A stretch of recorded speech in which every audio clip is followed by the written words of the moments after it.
Supreme court के एक फैसले पर पूरे देश में बवाल मचा है। इस बार फैसले को लेकर सुप्रीम कोर्ट से राष्ट्रपति ने भी सवाल पूछ लिए। पूरा मामला क्या है, ये रिपोर्ट देखिए। सुप्रीम आदेश पर उठ रहे सवाल। संविधान में सुप्रीम पावर किसे? सुप्रीम कोर्ट और राष्ट्रपति में क्यों ठनी? राज्यपाल बनाम तमिलनाडु सरकार। देश में पिछले कुछ समय से संविधान को लेकर राजनीति जारी है। ऐसे में सुप्रीम कोर्ट के फैसले के बाद से सबकी नजरें संविधान पर ही टिक गई।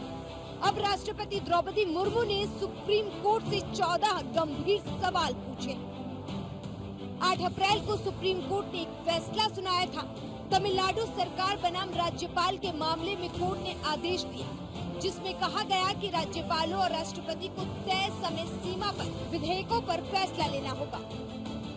जस्टिस जीबी पारदीवाला और जस्टिस आर महादेवन की पीठ ने तमिलनाडु के मामले में फैसला सुनाते हुए कहा कि राज्यपाल के पास कोई वीटो पावर नहीं है, जिस पर अब बवाल मच गया है। पहले उपराष्ट्रपति जगदीप धनखड़ ने सवाल उठाए थे और अब राष्ट्रपति द्रौपदी मुर्मू ने भी सवाल खड़े कर दिए। सुप्रीम कोर्ट ने तमिलनाडु सरकार की तरफ से दायर याचिका पर सुनवाई की।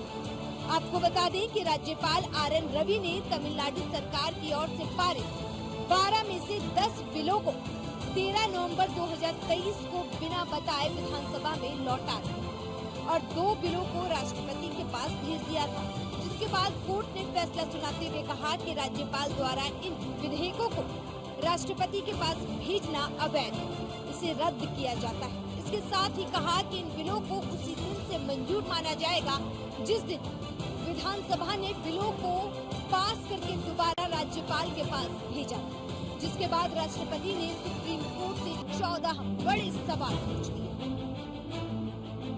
राष्ट्रपति ने सुप्रीम कोर्ट से पूछे सवाल। विधेयक आने के बाद राज्यपाल के पास कौन कौन से संवैधानिक विकल्प हैं? राज्यपाल को फैसला लेते वक्त मंत्रिपरिषद से सलाह लेनी होती है। क्या राज्यपाल के फैसले को कोर्ट में चैलेंज किया जा सकता है? क्या अनुच्छेद 361 राज्यपाल के फैसलों पर न्यायिक समीक्षा को रोक सकता है? राज्यपाल के लिए संविधान में अगर समय सीमा तय नहीं हो तो क्या कोर्ट ये तय करेगा? क्या राष्ट्रपति के फैसले को कोर्ट में चैलेंज किया जा सकता है? राष्ट्रपति के फैसले पर क्या अदालत समय सीमा तय कर सकती है? क्या सुप्रीम कोर्ट की राय लेना राष्ट्रपति के लिए अनिवार्य है? राज्यपाल की मंजूरी के बिना राज्य सरकार कानून लागू कर सकती है? राष्ट्रपति और राज्यपाल की संवैधानिक शक्तियों में क्या सुप्रीम कोर्ट बदलाव कर सकता है? ऐसे में अब सवाल ये है कि जब संवैधानिक बॉडी ही संविधान को लेकर सवाल करने लगे तो फिर देश किस दिशा में जाएगा? Bureau report, news